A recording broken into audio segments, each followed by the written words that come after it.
Lagos State Ministries of Physical Planning, Health meet with Africa Development Bank on Sustainable System Project.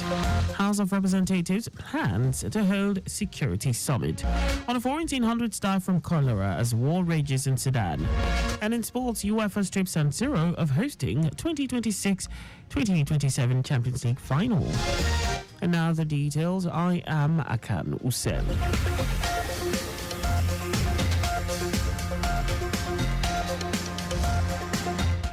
The Lagos State Ministry of Physical Planning and Urban Development has met with the Lagos State Ministry of Health and the Africa Development Bank, AFDB, to explore ways of strengthening the sustainability of health systems project preparation in Lagos State.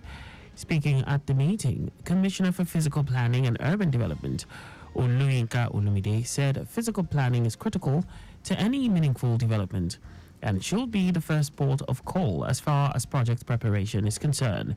He noted that the relevance of the Ministry of Physical Planning and Urban Development to all development projects in the state is signified by its important roles in site selection and delivery of project sites. Olumide stated that the ministry had also approved designs and monitored construction to ensure compliance with zoning and other provisions of master plans and physical planning regulations.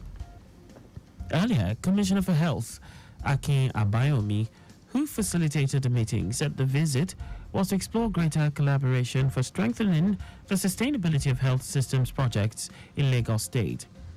Africa Development Bank team lead Babatunde Umilola, who expressed his satisfaction with the development in Lagos State, said the AFDB was out to promote economic growth and integration on the continent.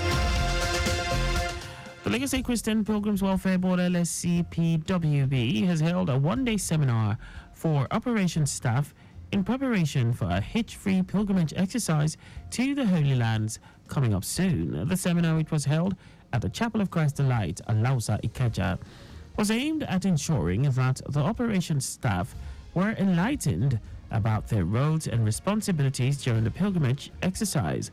The board secretary of LSCPWB, Yetunde Bafe, while addressing participants, stated that they had been carefully selected from amongst medical and media practitioners, administrators and clerics who will be seeing to the physical and spiritual well-being of the pilgrims while on pilgrimage. Bafe stated that participants should consider this call to serve as an avenue to appreciate the Lagos State government for the immense support received and be prepared to render excellent service delivery to the pilgrims. The Albinism Association of Nigeria, AAN, has called for review and implementation of the National Albinism Policy to promote social inclusion, economic empowerment, and access to education and healthcare for individuals with albinism. President of the association, who also doubles as its executive director, Bisi Bamishe, said the National Albinism Policy represents a milestone in the organization's efforts to ensure that persons with albinism, PWAs in Nigeria, are recognized, respected, and supported by society, as well as the three tiers of government. Bamishe stated this during a one-day interactive meeting with the media aimed at promoting awareness, addressing misconceptions, and fostering advocacy for the rights and welfare of PWAs in Nigeria, and to amplify the provisions of the National Albinism Policy. According to her, the need to ensure review and implementation is necessary because of the prevailing negative circumstances faced by PWAs. Bamishe, who acknowledged the critical role of the media in shaping public perception and dispelling myths about albinism, emphasized the need for accurate reporting and sustained advocacy to improve the quality of life for PWAs. Also speaking, Lagos State Chairman of Albinism Association of Nigeria, Omotolani Ujuri, said the association was working towards promoting the rights, welfare, and empowerment of individuals. Now to the rest of the stories. The House of Representatives has revealed plans to convene a security summit to deliberate on incessant attacks by gunmen across the country. The Speaker, Tajuddin Abbas, stated this during the plenary session in the Green Chamber. Abbas said the focus will be on legislative reforms to strengthen the capabilities of security institutions, improve interagency collaboration, and optimize the use of intelligence in tackling insurgency, banditry, and other security threats. The summit will also explore approaches to community policing, securing borders, and integrating advanced technology into national defense. Abasu urged lawmakers to redouble their efforts in the task of delivering the dividends of democracy to Nigerians, commended security agents for the recent successes recorded against terrorists operating in the country. He also called for collaboration with the executive arm of government to deliver gains of democracy to Nigerians.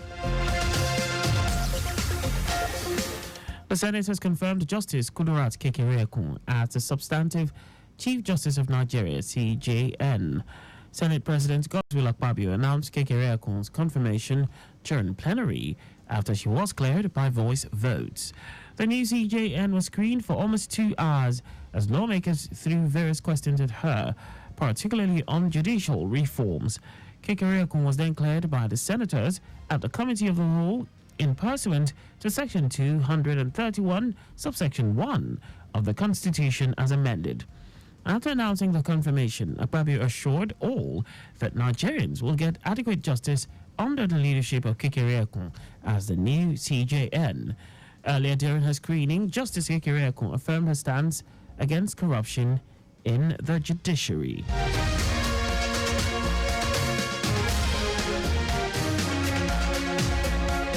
The federal government has commenced revamping its airport development structure with the approval of a review process by the Minister of Aviation and Aerospace Development, Festus Keyamo. In his keynote presentation, Keyamo, who was represented by the Permanent Secretary in the Ministry, Emmanuel Merbol, emphasized that the implementation of master plans will be mandatory for Nigerian airports and adherence to the plans will be monitored by the Civil Aviation Authority. He also highlighted the administration's commitment to entrenching an enduring aviation development process as part of the renewed hope agenda of President Bola Tinubu. The Nigeria Hydrological Services Agency, NISA, has issued a warning about the rising water levels along the River Niger. The agency confirmed a surge in water volumes flowing through the river, heightening concerns about potential flooding in communities located along its banks. According to NISA's head of media and publicity, Loretta Samuel, the agency has been monitoring the situation closely and is working in synergy with relevant authorities, including the management teams of both KNG and Jebba dams. Samuel stated that both dams, which are key hydroelectric facilities along the River Niger, play a pivotal role in managing water flow, especially during periods of increased rainfall and runoff from upstream sources. She reassured the public that the Nigeria Hydrological Services Agency is doing everything possible to ensure the dam's capacities are managed efficiently to prevent spillage that could lead to widespread flooding downstream. And now to foreign news. Sudan's health ministry says more than 430 people have died from cholera in the past month as civil war continues to ravage the country. The minister also says infections have also risen to about 14,000 as it intensifies efforts to combat cholera in the affected states. According to the U.S. Special Envoy for Sudan, Tom Perriello, getting treatment to those affected areas is hugely complicated by the conflict, which has killed up to 150,000 people since it began last year. Sudan has been embroiled in a war since the army and a powerful paramilitary group, the Rapid Support Forces (RSF), began a vicious struggle for power in April 2023, leading to what the UN has called one of the world's worst humanitarian crises.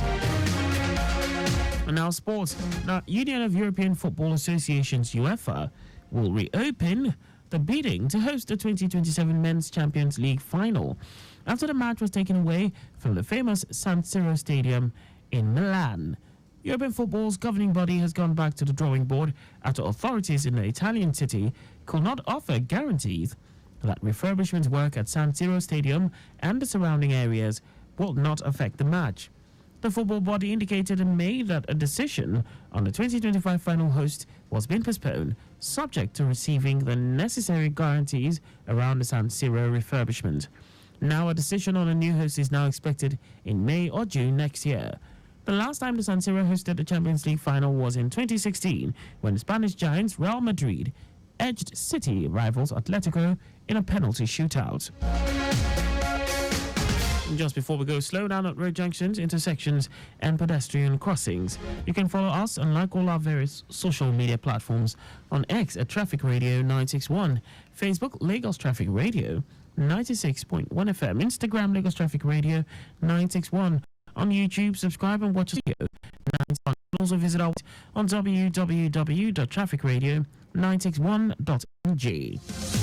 Did you know that the Songwe administration initiated 500 hectares